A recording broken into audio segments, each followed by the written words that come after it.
नमस्कार दोस्तों, मैं लोकेश यादव स्वागत करता हूं आपका अपने यूट्यूब चैनल वीआरबी एजुकेशन पर। दोस्तों, अपन ने स्टार्ट कर रखा है मॉडर्न हिस्ट्री का चैप्टर। एक चैप्टर कंप्लीट हुआ था, उसमें अंग्रेजों का भारत में आगमन। दूसरा चैप्टर है 1857 की क्रांति। इस क्रांति की पहले वीडियो अपलोड की जा चुकी है, आप उसको कॉन्टेक्ट में पहले देखें। इसमें डिस्क्रिप्शन बॉक्स में आपको लिंक मिल जाएगा, उसको आप जरूर देखिएगा। वो देखेगा तभी आपके आगे का टॉपिक समझ में आएगा। तो दोस्तों, हमने उस पे पढ़ा था 1857 की क्रांति। क्रांति के प्रमुख अधिकारी कौन थे, किसमें क्या मुख्यालय था, कितना तोपखाना केंद्र कौन सा था इनका, या किस प्रकार से क्रांति की शुरुआत हुई, क्रांति के रीजंस क्या क्या थे, किस वजह से क्रांति स्टार्ट की गई, किस वजह से हमने अंग्रेजों को मारना स्टार्ट किया, आक्रमण किया अंग्रेजों के ऊपर। वो अनेक रीजंस इस टॉपिक में आए थे। तो उस रीजंस में कुछ रीजंस हमने पढ़े हैं: सैनिक कारण, राजनीतिक कारण, आर्थिक कारण, धार्मिक कारण, उस समय का जो तत्कालीन कारण था वो था, उस समय किस प्रकार से धन को लूटा था। आर्थिक कारण में हमने पढ़ा है सैनिक किस प्रकार से अंग्रेजों में विश्वास करते थे, विश्वास नहीं था। कुछ रीजंस हमने इस टॉपिक में पढ़े थे। उसी टॉपिक से हमने स्टार्ट किया था कि क्रांति जो है उसकी घटना जो थी वो प्रथम कब हुई थी और कब इसमें इन लोगों ने कार्य करना स्टार्ट किया था। तो क्रांति की जो प्रथम घटना घटित हुई थी वो बैरकपुर छावनी में 34 वेनाई के मंगल पांडे सैनिक के द्वारा की गई थी। किस तारीख को की गई थी और किस वजह से इन्होंने क्रांति की थी, वो सब कुछ इस टॉपिक में हमने पढ़ा है। उसके बाद झांसी में क्रांति पड़ी, दिल्ली में क्रांति पड़ी, कानपुर में क्रांति पड़ी है। कानपुर में क्रांति के बाद ग्वालियर में क्रांति पड़ी। वही टॉपिक है हिस्ट्री का। तो हिस्ट्री के ही चैप्टर में हमने टॉपिक चल रहा है अपना 1857 की क्रांति। 1857 की क्रांति में इसकी वीडियोस का पहले जरूर देखिएगा। एक क्लास पहले इसकी बन चुकी है, उस क्लास में आपको कंप्लीट इसमें हम जो पढ़ा चुके हैं उसमें हमने पढ़ा था प्रमुख रीजंस। दिल्ली में क्रांति, दूसरा ग्वालियर में क्रांति, कानपुर में क्रांति, झांसी में क्रांति। ये 4 क्रांति उस टॉपिक में हमने क्लियर किया था। एक बार फिर से रिकॉल करते हैं। दिल्ली में क्रांति, जितने भी क्रांतिकारी थे हमने पढ़ा था कि मेरठ से 20वीं एनआई थी। 20वीं एनआई के क्रांतिकारी जो सैनिक थे, 20वीं नेटिव इन्फेंट्री के जो सैनिक थे मेरठ की, वो क्रांतिकारियों ने चलो दिल्ली मारो फिरंगी का नारा दिया। आसोपा के शीर्षक बाड़मेर के थे, उन्होंने नारा दिया था। तो वहां से क्रांतिकारी राजस्थान, गुजरात, मध्य प्रदेश, यूपी होते हुए सारे सारे क्रांतिकारी दिल्ली आ गए। और दिल्ली आकर के इन्होंने बहादुर शाह जफर सेकंड को अपना अगला नेता चुना था। बहादुर शाह जफर सेकंड उस समय मुगल वंश के राजा थे जिनकी उम्र 82 वर्ष की थी। बहादुर शाह जफर सेकंड जो थे ये क्रांति के नेता बनते हैं अपनी पत्नी बेगम जीनत महल और अपने सेनापति बख्त खां के कहने पर। दिल्ली में संपूर्ण दिल्ली में जो क्रांति का नेतृत्व करता अपने हाथ में लेता है वो बख्त खां नेता है। लेकिन ये बख्त खां जो था वो बहादुर शाह जफर सेकंड का सेनापति के रूप में कार्य करता है। इसलिए संपूर्ण क्रांति का नेता भारत में कौन हो गया? बहादुर शाह जफर सेकंड। ग्वालियर की क्रांति में हमने पढ़ा था तात्या टोपे। ये तात्या टोपे जो है ये इस कानपुर के नाना साहेब के सेनापति थे। तो कानपुर के नाना साहेब के सेनापति है तात्या टोपे। तात्या टोपे का जो रियल नेम था वो था रामचंद्र पांडुरंग। अनेकों पेपर में क्वेश्चन पूछे जाते हैं इनके। रामचंद्र पांडुरंग। नाना साहेब का जो निकनेम था वो था धोंदूपंत। झांसी से थी महारानी लक्ष्मीबाई। महारानी लक्ष्मीबाई को मनु के नाम से जाना जाता है, मणिकर्णिका के नाम से जाना जाता है, महल परी के नाम से जाना जाता है और छबीली के नाम से नाना साहब इनको पुकारते थे। मोरोपंत तांबे इनके पिता का नाम था।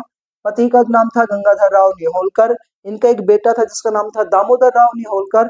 गंगाधर राव निहोलकर के जो चाचा थे उन्होंने रानी लक्ष्मीबाई के बेटे दामोदर राव निहोलकर को सर्पदंश सांप के कटवा करके उनकी हत्या कर दी जाती है। 4 महीने के बच्चे को इनकी हत्या कर दी गई दामोदर राव निहोलकर की। तब इसी शोक में रानी लक्ष्मीबाई के पति जो थे गंगाधर राव निहोलकर उनकी मृत्यु हो जाती है। और इस प्रकार से इनकी पति की और बच्चे की मृत्यु हो गई। तो रानी लक्ष्मीबाई के ऊपर लॉर्ड डलहौजी के द्वारा हड़प नीति लागू कर दी गई। भारत में हड़प नीति लागू कर दी गई। झांसी पर हड़प नीति लागू कर दी गई और इस हड़प नीति के तहत लॉर्ड डलहौजी के द्वारा झांसी की रानी महारानी लक्ष्मीबाई के तहत को हड़प नीति के तहत झांसी के किले को खाली करना पड़ा।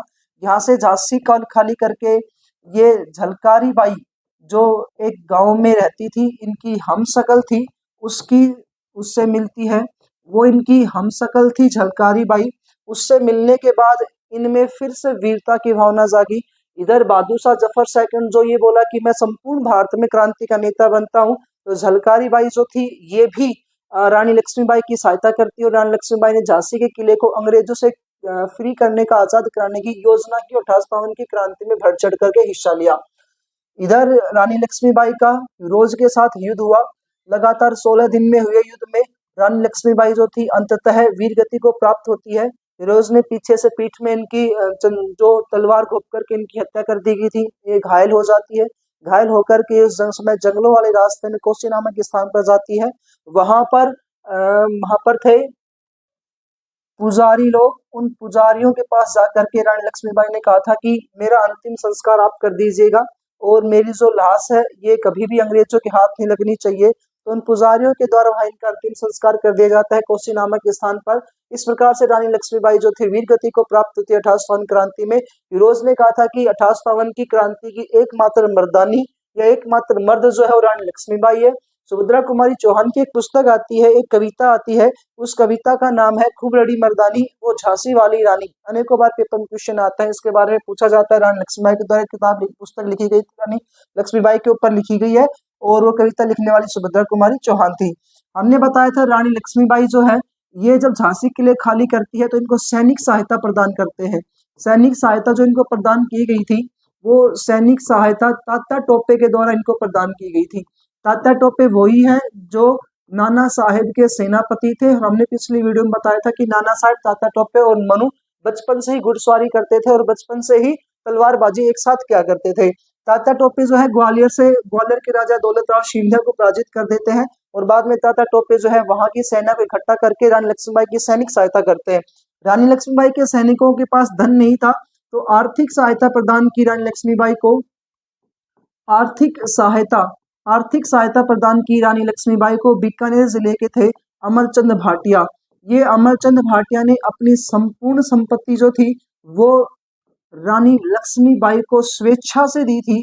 इस कारण अमरचंद भाटिया को 1857 की क्रांति का भामाशाह कहा जाता है, दानदाता कहा जाता है।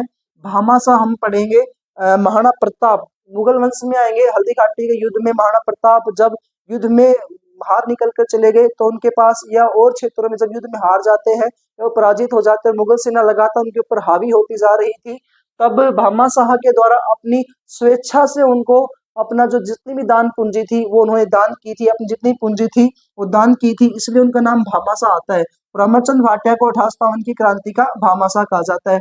ये अमरचंद भाटिया को पकड़कर अंग्रेजों ने फांसी दे दी थी। अभी राजस्थान में क्रांति की शुरुआत नहीं है, ये सिर्फ अमरचंद भाटिया को फांसी दी गई थी। तो ये अमरचंद भाटिया जो है राजस्थान के हैं, बीकानेर जिले के, इसलिए इनको राजस्थान का फर्स्ट शहीद कहा जाता है। राजस्थान का प्रथम शहीद कहेंगे बीकानेर जिले के राजस्थान के अमरचंद भाटिया को। दूसरा, इन्हें राजस्थान का मंगल पांडे भी कहते हैं क्योंकि भारत में सबसे पहले जो फांसी दी गई थी वो मंगल पांडे को दी गई थी 8 अप्रैल 1857 को और इन्हें फांसी दी गई है तो राजस्थान का मंगल पांडे। हमने पढ़ा है झांसी के किले के बारे में। झांसी की महारानी लक्ष्मीबाई थी, दामोदर राव इनके बेटे का नाम था, गंगाधर राव इनके पति का नाम था। इनकी हत्या के बाद रानी लक्ष्मीबाई ने एक बच्चा गोद लिया था, उस गोद लिए बेटे का नाम था आनंद। इसी का बाद में नाम रख दिया था इन्होंने दामोदर राव निहोलकर। इस वजह से ये जो लाल डलहौजी था इसने नीति लागू कर दी, हड़प नीति, और इस हड़प नीति के तहत रानी लक्ष्मीबाई को 16 लाख रुपए के बदले में झांसी के लिए खाली करने का विरोध इस लाल डलहौजी के द्वारा ऑर्डर दिया गया, आदेश दिया गया। लाल डलहौजी के हड़प नीति के कारण झांसी के लिए खाली किया। फिर झलकारी बाई जो है इनकी सहायता से रानी लक्ष्मीबाई दोबारा झांसी किले पर अधिकार करती है, रोज आक्रमण करने के लिए आता है। झांसी किले से रानी लक्ष्मीबाई फरार हो जाती है। फरार हुई तो इनकी सैनिक सहायता प्रदान की गई तात्या टोपे के द्वारा और आर्थिक सहायता प्रदान की गई इनके अमरचंद भाटिया के द्वारा। कोसी नामक स्थान पर रानी लक्ष्मीबाई वहां पर वीर गति को प्राप्त करती है और वहां कोसी नामक स्थान पर जो पुजारी थे उनके द्वारा रानी लक्ष्मीबाई का अंतिम संस्कार कर दिया जाता है। कानपुर के जो राजा थे नाना साहेब दोंदू पंत के नाम से जाना जाता है। इन्हीं के सेनापति का नाम था तात्या टोपे। इनके बारे में फिर से रिकॉल कर लेते हैं अपन। तो कानपुर के जो राजा थे नाना साहेब, कानपुर के राजा नाना साहेब पेशवा बाजीराव सेकंड के दत्तक पुत्र थे, गोद लिए हुए बेटे थे। इनकी 8 लाख रुपए की पेंशन जो योजना थी, पीढ़ी योजना थी, उनको समाप्त कर दिया जाता है अंग्रेजों के द्वारा। इस वजह से नाना साहेब वह हमने पढ़ा था कि लंदन में योजना बनाने के लिए गए थे अजीमुल्ला खां के साथ मिलकर के। वहां जब इन्होंने योजना बनाई, उसको अंतिम रूप जो दिया गया वो इन्होंने दिल्ली के लाल किले में दिया। नाना साहेब कानपुर पर अपना अधिकार रखना चाहते थे, लेकिन अंग्रेज अधिकारी सबसे पहले इनके ऊपर आक्रमण करने के लिए आया, उसका नाम था मेजर व्हीलर। मेजर व्हीलर ने इनके ऊपर आक्रमण किया और इनके कानपुर के किले पर अपना अधिकार कर लिया। नाना साहेब जो थे किले से बाहर चले जाते हैं। बाद में नाना साहेब ने वहां पे कूटनीति की और कानपुर के किले को चारों ओर से तोप से और बंदूकों से इनको घेर दिया। मेजर व्हीलर ने यहाँ पे सरेंडर कर दिया और कहा कि हम यहाँ पर उपस्थित, कानपुर में उपस्थित 400 से 500 जितने भी अंग्रेज हैं, हम यहाँ से सुरक्षित इलाहाबाद जाना चाहते हैं। तो इनको कहा गया कि आप लोग इलाहाबाद जाओगे। इलाहाबाद जाने के लिए गंगा नदी के तट पर, तो कानपुर से इनको कहां पर जाना था? इलाहाबाद। कानपुर से इलाहाबाद जाने के लिए कौन सा नदी का मार्ग आता है? तो गंगा नदी का मार्ग था। कानपुर से इलाहाबाद जाने के लिए यहाँ पर नाना साहेब के द्वारा 40 नाव मंगाई गई, जिसमें 400 से 500 अंग्रेजों को यहाँ पर वापिस भेजा जाना था इलाहाबाद। जब ये लोग वहां से जा रहे थे तो कानपुर में एक वहां घाट बना हुआ है, जिसको आज तो कहा जाता है नाना साहेब घाट, लेकिन उस समय उसका नाम था सती चौराहा घाट। इस सती चौराहा घाट पर वहां पर ढेरों जनता खड़ी हुई थी, सैकड़ों जनता खड़ी हुई थी। उस जनता ने नाना साहेब के जिंदाबाद के नारे लगाने स्टार्ट किए और अंग्रेजों के मुर्दाबाद के नारे लगाने स्टार्ट किए। जो नारे लगा रहे तो मेजर व्हीलर ने ऑर्डर दिया कि उन सैनिकों को कि आप इनके ऊपर अंधाधुंध गोलियां चला दो। उन्होंने गोलियां चलानी स्टार्ट की तो वो जो नाव में बैठ करके जा रहे थे, जो केवट या जो मल्ले होते हैं, मल जो होते हैं, जो नाव को चलाने वाले होते हैं, उन्होंने वहां पर उसी नाव में कुल्हाड़ी से छेद कर दिया ताकि नाव में पानी भर जाए और नाव आगे ना जा पाए। वो लोग अपनी जान बचा करके वहां कूद जाते हैं। बाद में जो जनता वहां पर इन्होंने मारा था, वो जनता वहां उग्र हो जाती है और सती चौराहे घाट पर वहां 400 से 500 अंग्रेजों की मेजर व्हीलर के सहित वहां नाना साहेब के द्वारा या इन सैनिकों के द्वारा या जनता के द्वारा वहां इनकी हत्या कर दी जाती है। ये था सती चौराहा घाट। इस सती चौराहा घाट से बदला लेने के लिए अगला जो यहाँ पर अंग्रेज अधिकारी आएगा, उसका नाम था कैंपवेल।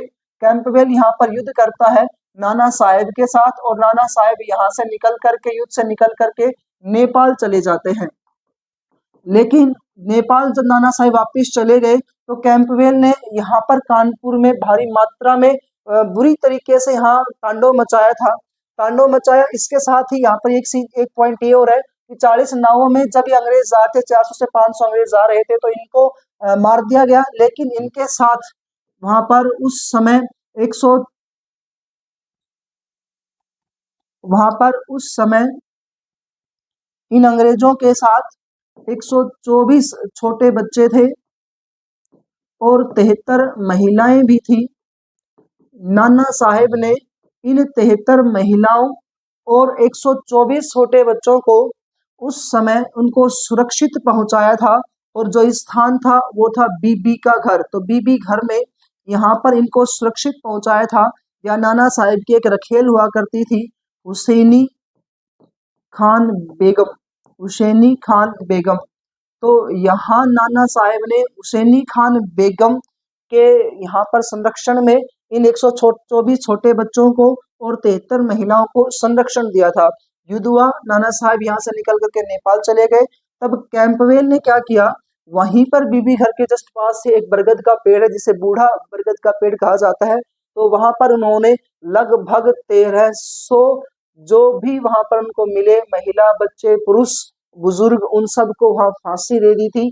इसे कहा जाता है नाना घाट, इसे कहा जाता है नाना पार्क वर्तमान में। तो 1300 लोगों को वहां पर फांसी दी गई थी। ये थी कानपुर में वहां पर जो उन्होंने विध्वंस किया था अंग्रेजों के द्वारा वो। नाना साहेब का जो रियल नेम था वो था धोंदू पंत। इसके बाद हम बात करते हैं तात्या टोपे की। तात्या टोपे के बारे में हमने पढ़ा है कि नाना साहेब के सेनापति थे। ग्वालियर से ये क्रांति करते हैं और जब राणा साहेब नेपाल चले गए और रानी लक्ष्मीबाई उसमें शहीद हो जाती है, मृत्यु को प्राप्त करती है, वीर गति को प्राप्त करती है, तब तात्या टोपे जो थे इसी 1857 की क्रांति को लगातार चलाना चाहते थे। इन्होंने प्रतिज्ञा की थी 1857 की क्रांति को मैं कंटिन्यू करना चाहता हूँ। और 1857 की क्रांति कंटिन्यू करने के तहत सबसे पहले राजस्थान में आएंगे। राजस्थान क्योंकि राजस्थान में उस समय 6 सैनिक छावनियां हुआ करती थी अंग्रेजों की, जहाँ भारतीय सैनिक रहा करते थे। इन लोगों को, इन राजा महाराजाओं को अपने अकॉर्डिंग चलाने के लिए ये नाना साहब की प्लानिंग थी। राजस्थान में सबसे पहले राणा साहब कहाँ पर आए थे, तो ये स्थान था मांडलगढ़, और मांडलगढ़ वर्तमान में कहाँ पड़ता है, भीलवाड़ा में। मांडलगढ़ भीलवाड़ा में सबसे पहले यहाँ पर नाना साहब आए, और यहाँ पर इनके पीछे पीछे आ गया मेजर रॉबर्ट्स। मेजर रॉबर्ट्स जो यहाँ पर इनके पीछे पीछे आता है, यहाँ इनका और नाना तात्या टोपे का एक युद्ध होता है। युद्ध का नाम आता है, युद्ध का नाम है कुहाड़ा का युद्ध या रुकमगढ़ का युद्ध। इस युद्ध में तात्या टोपे की सेना पराजित हो जाती है। तात्या टोपे यहाँ से युद्ध से बाहर निकल जाते हैं। बाद में ये बात थी 1857 की, जब राजस्थान में आए थे। दोबारा राजस्थान में आएंगे 1859 में।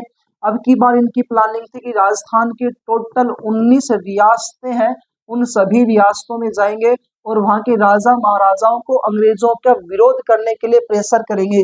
19 रियासतों में से क्वेश्चन पूछता है तात्या टोपे किस रियासत में नहीं पहुंचे थे, तो जैसलमेर रियासत को छोड़ करके ये 18 रियासतों में गए थे। उसी समय 1859 में ही झुंझुनू जो रियासत थी, इस झुंझुनू का जागीरदार हुआ करता था जिसका नाम था मानसिंह नरूका। झुंझुनू के जागीरदार मानसिंह नरूका के द्वारा विश्वासघात कर दिया गया, और यहाँ पर नाना साहेब जो थे इनको अंग्रेजों ने पकड़ लिया। पकड़ करके इन्हें फांसी दी जाती है। सबसे इम्पोर्टेंट पॉइंट, 1857 की क्रांति में सबसे अंत में फांसी किसको दी गई, तो सबसे लास्ट में फांसी तात्या टोपे को दी गई थी। कब दी गई थी, 18 अप्रैल 1859 को। सबसे पहली फांसी जो थी वो कब दी गई थी, 8 अप्रैल 1857 को, या 8 अप्रैल 1857 था। किसको दी गई थी, मंगल पांडे को दी गई थी। या अंतिम फांसी है, और अंतिम फांसी जो दी गई है तात्या टोपे को दी गई है भाई। तात्या टोपे को अंतिम लास्ट फांसी दी गई। इसके अलावा इनको कहाँ पर फांसी दी गई थी, तो छिप्रा नदी है, छिप्रा नदी के किनारे छिपरी स्थान है। स्थान जो है छिपरी कहाँ है, उज्जैन में। तो उज्जैन में इनको यहाँ फांसी दे दी जाती है, और लास्ट फांसी तात्या टोपे को दी गई थी। क्वेश्चन है, तात्या टोपे किसके सेनापति थे, नाना साहेब के। कहाँ से क्रांति का नेतृत्व कर रहे थे, ग्वालियर से। क्रांति के शुरुआत में नाना साहेब 1857 की क्रांति को कहाँ तक फैलाना चाहते थे, 1859 तक, या इसको कंटिन्यू करना चाहते थे। एकमात्र क्रांतिकारी 1857 की क्रांति को 1859 तक चलाना चाहता था तात्या टोपे। आज तात्या टोपे का वहीं पर हमने पीछे पड़ा था नाना पार्क बना हुआ है, इसकी मूर्ति, इनकी मूर्ति बनी हुई है। राजस्थान में कितनी बार आए, 2 बार आए। पहला मानगढ़ में आएंगे, दूसरा फिर कौन से क्षेत्र पर आएंगे, कुशलगढ़ बांसवाड़ा। राजस्थान में 19 रियासतें थी, और 19 रियासतों में से तीन ठिकाने थे। इन 3 ठिकानों में से कुशलगढ़ वाला जो ठिकाना था, यहाँ पर ही आए थे बांसवाड़ा में दूसरी बार। पहली बार मानगढ़ भीलवाड़ा में आए, दूसरी बार कुशलगढ़ बांसवाड़ा में आए। मानसिंह नरूका के द्वारा विश्वासघात कर दिया गया, तब इनको अंग्रेजों ने पकड़ लिया और छिपरी उज्जैन में, और इनको छिपरा नदी किनारे क्या दे दी गई, फांसी दे दी गई। हमने पढ़ा है कानपुर की क्रांति, झांसी की क्रांति, ग्वालियर की क्रांति। इससे पहले पढ़ा था दिल्ली की क्रांति। दिल्ली क्रांति में मुगल सम्राट बहादुर शाह जफर सेकंड था। ये बेगम जीनत महल अपनी पत्नी, इसकी पत्नी और अपने सेनापति जो इनका नाम था बख्त खां, इनके नेतृत्व में क्रांति का क्या करता है, स्टार्ट करता है। अब आ रहे हैं क्रांति के अन्य पॉइंट। क्रांति जो थी ये सिर्फ यहाँ तक ही सीमित नहीं रही, इसको अन्य क्षेत्रों में भी स्थान हुआ, क्रांति फैली थी। अब स्टार्ट कर रहे हैं अपन संपूर्ण भारत में क्रांति।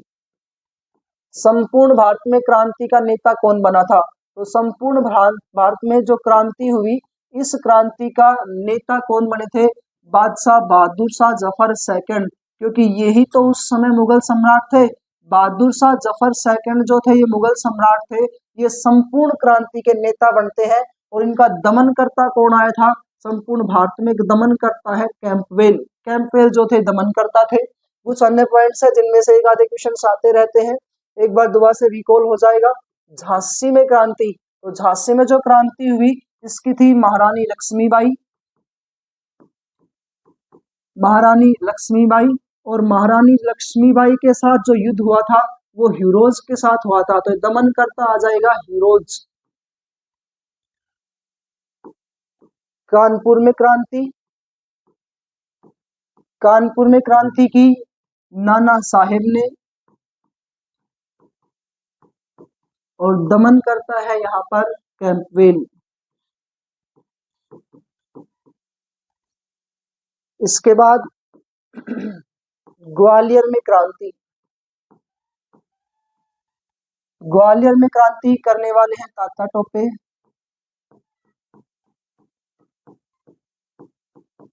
दबाने के लिए इनका पहला युद्ध हुआ मेजर रॉबर्ट्स के साथ और दूसरा फिर कैंपवेल के साथ। कैंपवेल ने धोखे से इनको पकड़ा और फिर इनको फांसी दे दी गई। लखनऊ से महिला क्रांतिकारी थी जिनका नाम था बेगम हजरत महल। बेगम हजरत महल। बेगम हजरत महल का युद्ध हुआ कैंपवेल के साथ। इन बेगम हजरत महल का दत्तक पुत्र, गोद लिया हुआ बेटा, जिसका नाम था ब्रिजिस कादिर। रानी लक्ष्मीबाई का गोद लिया हुआ बेटा आनंद, जिसी का इन्होंने नाम रख दिया था दामोदर राव निहोलकर। और ब्रिजिस कादिर किसका गोद लिया हुआ बेटा था? बेगम हजरत महल का। सतारा। सतारा स्थान महाराष्ट्र में है। सतारा जो थे यहाँ से थे रंगोजी बापू नेता, रंगोजी बापू। इनका भी युद्ध हुआ कैंपवेल के साथ।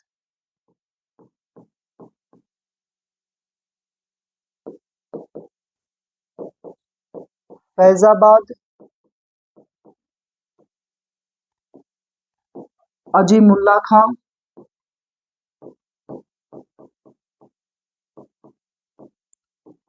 विशेप अय्यर, यहाँ दमन करता आया विशेप अय्यर। फैजपुर, यहाँ से थे फैजाबाद अजीमुल्ला खां, फैजपुर मौलवी साहब।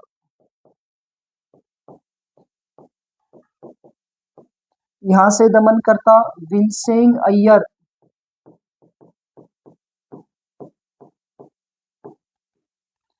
अजीमुल्ला खां, इसको हमने पहले भी पढ़ा था, पीछे वाली वीडियो में देखना। ये नाना साहिब के साथ जाएंगे और क्रांति की योजना बनाएंगे।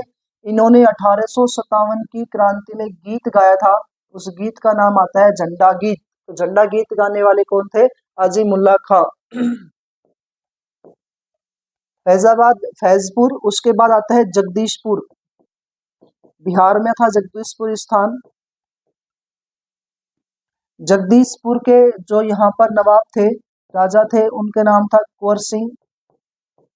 राजा का नाम है कुंवर सिंह। कुंवर सिंह का युद्ध हुआ कर्नल नील के साथ और कर्नल नील ने इनकी बाईं भुजा में गोली मारी। तब कर्नल नील ने यहाँ पर अपनी बाईं भुजा को काट करके और गंगा नदी में फेंक दिया था। इन्हें कहा जाता है क्रांति का बूढ़ा शेर। 1857 की क्रांति का बूढ़ा शेर। कर्नल नील के साथ युद्ध हुआ जगदीशपुर के कुंवर सिंह का। 10वां नाम है इलाहाबाद। इलाहाबाद के थे लियाकत अली खां। लियाकत अली खां। इनका भी बिशप अय्यर के साथ युद्ध हुआ और फिर कैंपवेल के साथ युद्ध हुआ। ये एक चार्ट है, इस चार्ट में से भी कई बार क्वेश्चंस आए हुए हैं। संपूर्ण भारत में क्रांति, झांसी से, कानपुर से, ग्वालियर से, लखनऊ से, सतारा से, फैजाबाद से, फैजपुर से कौन नेता था, कौन इसको दमन करता था, ये हमने पढ़ा था क्रांति में। अगला पॉइंट आता है क्रांति में हम लोग हुए असफल। तो क्रांति के असफल होने के रीजन, असफल होने के कारण, असफल होने के कारण कई कारण थे और उन कारणों में से पहले हमने देखा था कि क्रांति की शुरुआत 31 मई 1857 को करनी थी। क्रांति की शुरुआत 31 मई 1857 को करनी थी, लेकिन हो कब गई? 10 मई 1857 को। तो पहला पॉइंट यही आता है, क्रांति की शुरुआत की तारीख तो समय से पहले प्रारंभ हो जाना। क्रांति कहाँ से स्टार्ट करनी थी? कानपुर से। स्टार्ट कब हो गई? मेरठ से। यदि समय से पहले बिना नियोजित तरीके से, बिना प्लानिंग से क्रांति स्टार्ट हो जाती है तो इसका तो नुकसान होगा ही, क्योंकि उस समय अंग्रेज जो थे उनको छुटपुट क्रांतियां होंगी, इनके ऊपर कंट्रोल कर सकते हैं। तो पहला पॉइंट आया क्रांति में असफल होने का कारण। इसमें सबसे पहला इंपॉर्टेंट पॉइंट आता है, वो ये है कि क्रांति समय से पहले प्रारंभ हो जाना, तारीख से पहले प्रारंभ हो जाना, समय से पूर्व प्रारंभ होना। क्रांति का उद्देश्य भारत को आजाद ना करा करके खुद का उद्देश्य था। नाना साहब चाहते थे कि क्रांति हो रही है, इस क्रांति में मुझे मेरा कानपुर मिले। रानी लक्ष्मीबाई चाहती है कि मेरा उत्तराधिकारी अगला बने। तात्या टोपे चाहते हैं कि हम पूरे भारत में क्रांति को करें, लेकिन वो टाइमिंग बहुत दूर हो चुका था, 1859 का समय आ गया। जो देसी रियासतों के जो राजा महाराजा थे, उन छुटपुट ने ही हमारा साथ दिया है, राजा देसी रियासतों के रजवाड़ों ने। लेकिन इन देसी रियासतों ने, जिन्होंने अंग्रेजों के साथ संधि कर ली थी, सहायक संधि कर ली थी, उन लोगों ने राजा महाराजाओं का साथ दिया। तो देसी रियासतों के राजाओं का सैनिकों के साथ ना होना, देसी रियासतों के राजाओं का साथ ना देना, साथ देना नहीं, साथ नहीं देना, योग्य नेतृत्व का अभाव, योग्य नेतृत्व का अभाव, उन लोगों को कोई भी सही जो उद्देश्य था वो नहीं मिला, उद्देश्य नहीं था तो उनका कोई नेतृत्व नहीं बनेगा। ये कुछ रीजंस थे, उद्देश्य का भटकाव था उनमें, उद्देश्य को पूरा नहीं कर सकते, उद्देश्य उनका था ही नहीं, रियल क्या था, तो उद्देश्यों की पूर्ति ना होना, ये कुछ क्रांति के असफल होने के रीजंस है। समय से पहले प्रारंभ हो गई, योग्य नेतृत्वकर्ता ना बनना, देसी रियासतों के राजाओं का साथ ना देना, उद्देश्य की पूर्ति ना कर रही थी क्रांति, अंग्रेज भी मर रहे थे, भारतीय भी मर रहे थे, अपनी जान बचा करके भी लोग भाग रहे थे। इसके अलावा हम बात करें तो जितने भी सामाजिक जो वर्ग था, उसने भी, पढ़े लिखे जो सामाजिक वर्ग था, शिक्षित जो वर्ग था, उसने भी अंग्रेजों का ही साथ दिया, ना कि भारतीयों का शिक्षित वर्ग का साथ ना देना। ये क्रांति थी जिसके असफल होने के रीजन थे। हम बना रहे क्रांति के परिणाम। क्रांति के क्या परिणाम निकले, अगला पॉइंट है क्रांति के परिणाम, क्या रिजल्ट रहे। 1857 की क्रांति जैसे कंप्लीट हुई तो क्रांति का क्या रिजल्ट हमारे सामने आया। क्रांति का सबसे इंपॉर्टेंट रिजल्ट तो ये आया कि महारानी ने ईआईसी कंपनी की शासन व्यवस्था को समाप्त कर दिया। ईआईसी जो ईस्ट इंडिया कंपनी भारत में शासन कर रही थी, उसकी शासन व्यवस्था को समाप्त कर दिया। तो ईआईसी की शासन व्यवस्था को समाप्त कर दिया गया, इसका पहला पॉइंट है।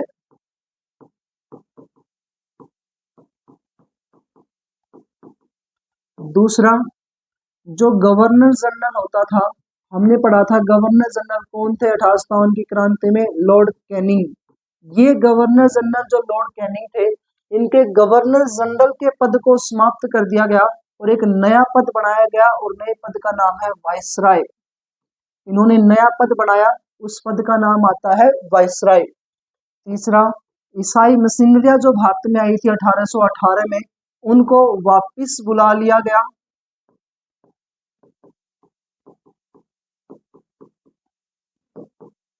ये सब कुछ एक पत्र में भेजा था महारानी विक्टोरिया के द्वारा। ईआईसी की शासन व्यवस्था को समाप्त कर दिया गया और भारत की शासन व्यवस्था, भारत की शासन व्यवस्था किसके हाथों में चली गई, तो भारत की शासन व्यवस्था महारानी ने अपने हाथों में ले ली। महारानी, सम्राट या क्राउन के हाथों में भारत की शासन व्यवस्था चली गई। ये कुछ इसके पॉइंट थे क्रांति के परिणाम के। ईआईसी की शासन व्यवस्था को समाप्त कर दिया गया, महारानी ने अपने हाथों में ले ली, गवर्नर जनरल का पद समाप्त किया और वाइसराय का पद बनाया गया, और प्रथम वाइसराय भी किसी को बनाया गया, लॉर्ड कैनिंग को बनाया गया। ईसाई मशीनरियां जो भारत को ईसाई देश बनाना चाहती थी, उनको वापिस बुला लिया गया। धन का निष्कासन नहीं करेंगे, भारतीय जो उद्योग धंधों को समाप्त किया गया था उनको तोड़ने से मना किया, भारतीय मंदिर जो मंदिर को तोड़ा जा रहा था उनको समाप्त किया गया इस परिपत्र के तहत। तो ये क्रांति के परिणाम।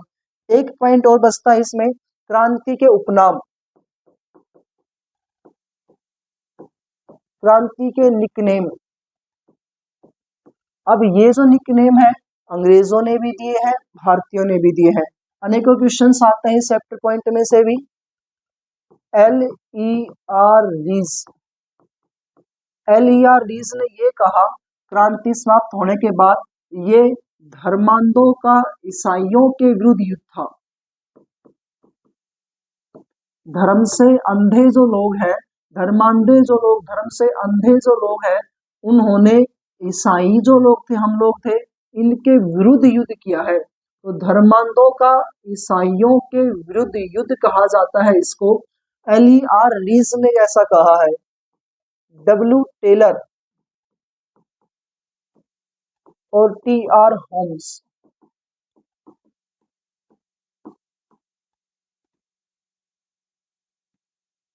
इन्होंने कहा ये सभ्यता व बर्बरता के मध्य युद्ध है। सभ्यता व बर्बरता के मध्य युद्ध है। हम लोग तो सभ्य हैं और भारतीय लोग जिन्होंने अंग्रेजों को मारना स्टार्ट किया था, हम पर आक्रमण किया था, वो बर्बर लोग हैं। तो सभ्यता व बर्बरता के मध्य W टेलर TR होम्स ने कहा है। जेम्स ओट्रम, जेम्स ओट्रम अंग्रेज अधिकारी ने कहा ये जो युद्ध हुआ है ये एक मुस्लिम षड्यंत्र है, मुसलमानों के द्वारा किया गया युद्ध है, तो इसको कहा जाता है मुस्लिम षड्यंत्र। जेम्स ओट्रम ने कहा। सिले व लॉरेंस, सिले व लॉरेंस, सिले व लॉरेंस ने कहा ये सैनिक विद्रोह है। हमने पहले भी पढ़ा था क्रांति का उस समय जो रीजन था, मेन जो रीजन था वो सैनिक विद्रोह था, सैनिकों के द्वारा किया गया विद्रोह था। क्योंकि जितनी भी क्रांति, लगभग ये क्रांति जो हुई थी वो उस स्थान से स्टार्ट हुई जो NI होती थी, छावनी होती थी, वहां से स्टार्ट होती है। सैनिक विद्रोह था। जैसे हम संख्या की बात करें तो सैनिकों का संख्या अनुपात भारत में 5:1 हुआ करता था, यानी कि 5 भारतीय होंगे और 1 जो होगा वो अंग्रेज होगा। जब 1857 की क्रांति का परिणाम हमारे सामने आया, रिजल्ट आया, तो उसको 2:1 कर दिया गया। 2 भारतीय सैनिक होंगे तो 1 अंग्रेज सैनिक होगा, इस प्रकार से किया गया। उस समय जो भारतीयों को, सैनिकों को वेतन जो होता था वो ना के बराबर मिलता था, इन अंग्रेजों को अच्छा वेतन मिलता था। भारतीयों को खाना पीना भी अच्छा नहीं मिलता था, सैनिकों को इनको अच्छा मिलता था। तो सैनिकों के द्वारा किया गया विद्रोह था, इसलिए इसको कहा जाता है सैनिक विद्रोह। सैनिक विद्रोह, और सैनिक विद्रोह कहने वाले थे सिले व लॉरेंस, और मुस्लिम षड्यंत्र इसको बताया था जेम्स ओट्रम ने। 5वां पॉइंट है VD सावरकर, भारतीय थे जिन्होंने ये कहा, भारतीय ने कहा ये भारत का प्रथम स्वतंत्रता आंदोलन है, या ये भारत का फर्स्ट स्वाधीनता आंदोलन है। तो भारत का इसको प्रथम स्वाधीनता आंदोलन कहने वाले जो व्यक्ति थे वो VD सावरकर है, विनायक दामोदर सावरकर। अशोक मेहता, अशोक मेहता ने कहा ये एक राष्ट्रीय विद्रोह है, पूरे देश का विद्रोह है, कोई सैनिक का नहीं, कोई हिंदू का नहीं, कोई मुसलमानों का नहीं, ये तो हमारे पूरे देश का विद्रोह है जो अंग्रेजों के विरोध हुआ था। और एक नाम और लेते हैं इसमें, अशोक मेहता के बाद आता है doctor Tarachand. Doctor Tarachand, doctor Tarachand ने कहा ये एक सामंती विद्रोह है। सामंती यानी राजा महाराजाओं का विद्रोह। वो सामंती उनको कहा गया है जो अंग्रेजों के गुलाम बन जाते हैं, उन्हें सामंत कहा जाता है। तो इन्होंने कहा ये एक सामंती विद्रोह है। ये क्रांति के उपनाम पॉइंट है, इंपोर्टेंट है। अलियारीज, W Taylor, TR Holmes, James Outram, Seeley Lawrence, VD Savarkar, Ashok Mehta और डॉक्टर ताराचंद का। ये आपका टॉपिक था क्रांति के उपनाम का।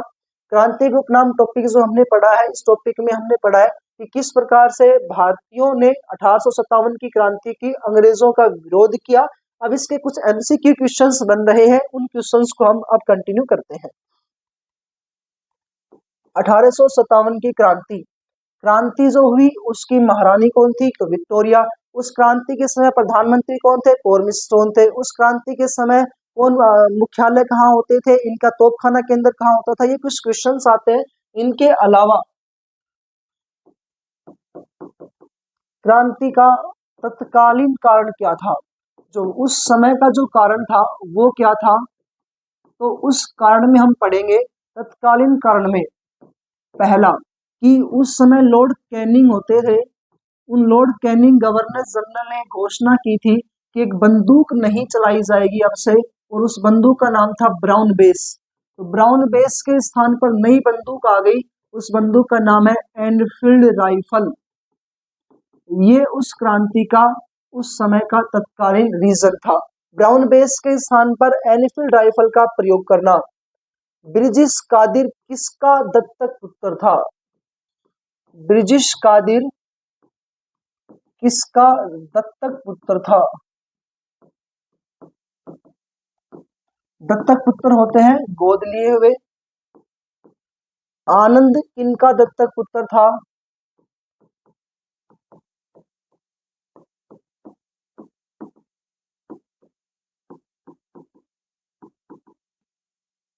संपूर्ण क्रांति का नेता।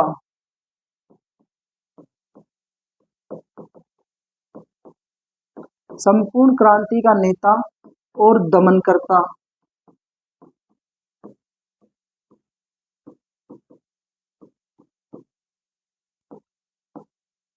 झांसी से कौन थे, कानपुर से कौन थे, ये तो मैंने आपको अच्छे से बता ही दिया है। झंडा गीत किसके द्वारा गाया गया था 1857 की क्रांति में?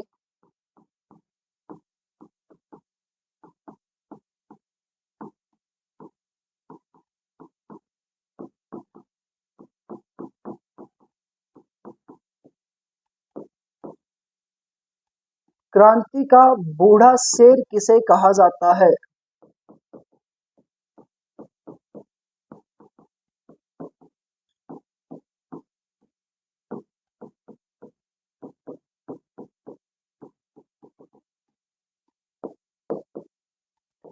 क्रांति की योजना किसके द्वारा बनाई गई?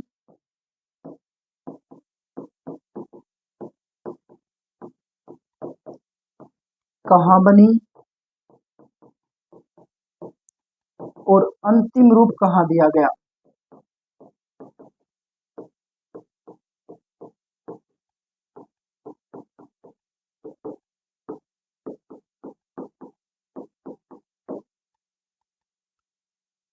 क्रांति कब प्रारंभ करनी थी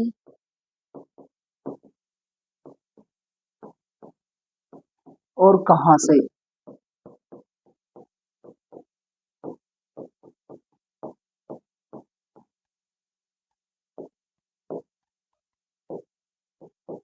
क्रांति में इलाहाबाद का नेता कौन था?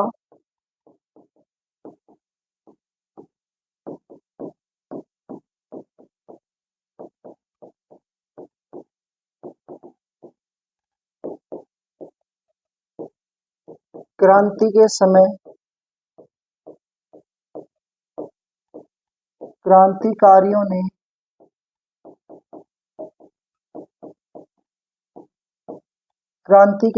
क्रांतिकारियों ने दिल्ली को कितने माह तक अधिकार में लिया?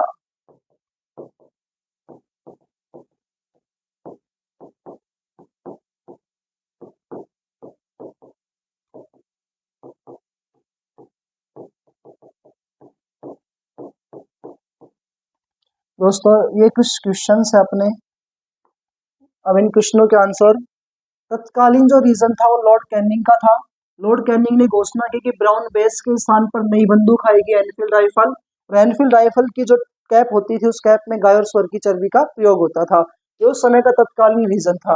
ब्रिटिश कादिर किसका दत्तक पुत्र था? तो लखनऊ से जो क्रांति कर रही थी, लखनऊ से जो क्रांति कर रही थी उनका नाम था बेगम हजरत महल। उनका गोद लिया हुआ बेटा था जिसका नाम था ब्रिटिश कादिर। ये बाद में हार जाती है और नेपाल चली जाती है। आनंद या दामोदर राव किसका दत्तक पुत्र था? तो रानी लक्ष्मीबाई का दत्तक पुत्र था आनंद, या इन्हीं का बाद में नाम रखा गया दामोदर राव, जो वासुदेव राव नेहोलकर से अपने कजिन से उन्होंने लिया था। संपूर्ण क्रांति का नेता पूरे भारत में कौन बने थे? तो जफर सेकंड। इन्हें ही बाद में कहा भेज दिया गया? रंगून, और वहीं पर इनकी हो जाती है मृत्यु। और कौन से मकबरे में कैद करके रखा था? हुमायूं के मकबरे में। दमनकर्ता कैंपवेल। तो कैंपवेल जो था वो क्रांति का दमनकर्ता नियुक्त किया गया था। झंडा गीत किसके द्वारा गाया गया? अजीमुल्ला खां के द्वारा झंडा गीत गाया गया। यही अजीमुल्ला खां जो नाना साहेब के साथ जाकर के लंदन में योजना बनाएंगे, अंतिम रूप देंगे दिल्ली के लाल किले में। बूढ़ा शेर किसे कहा जाता है? तो जगदीशपुर से थे, उनका नाम था कुंवर सिंह, इन्हें क्रांति का कहा जाता है बूढ़ा शेर। क्रांति की योजना किसके द्वारा बनाई गई? तो अजीमुल्ला खां के द्वारा बनाई गई और नाना साहेब के द्वारा बनाई गई। कहां पर बनी? लंदन में। और इसको अंतिम रूप कहाँ दिया गया? दिल्ली में, दिल्ली के लाल किले में। यहाँ पर इन्होंने दो प्रतीक चिन्ह रखे थे, एक कमल का फूल और दूसरा था चपाती। कमल का फूल सैनिकों के लिए था और चपाती जो थी वो किसानों के लिए थी प्रतीक चिन्ह में। क्रांति कब प्रारंभ करनी थी? तो और कहां से करनी थी? तो कानपुर से करनी थी। कहां से हो गई? मेरठ से हो गई। मेरठ में एनआई कौन सी थी? 20वीं एनआई थी। कब प्रारंभ करनी थी? 31 मई 1857 को प्रारंभ करनी थी। हो कब से गई? 10 मई 1857 को मेरठ से। इलाहाबाद का नेता कौन था? तो लियाकत अली। लियाकत अली जो थे वो इलाहाबाद के नेता थे। क्रांति के समय क्रांतिकारी दिल्ली को कितने माह तक कैद कर लिया? तो 6 माह तक क्रांतिकारियों ने दिल्ली को अपने अधिकार में ले लिया था। ये आपका टॉपिक था 1857 की क्रांति का, जो हमने पूरा किया है। इसमें आपके कुछ भी डाउट्स हैं, जो भी आपकी समस्याएं हैं, वो हमें कमेंट में जरूर करें। और आपको एक क्वेश्चन देते हुए जा रहा हूँ पिछली वीडियो में से ही, आप उसको कमेंट में आंसर करिएगा। क्वेश्चन है,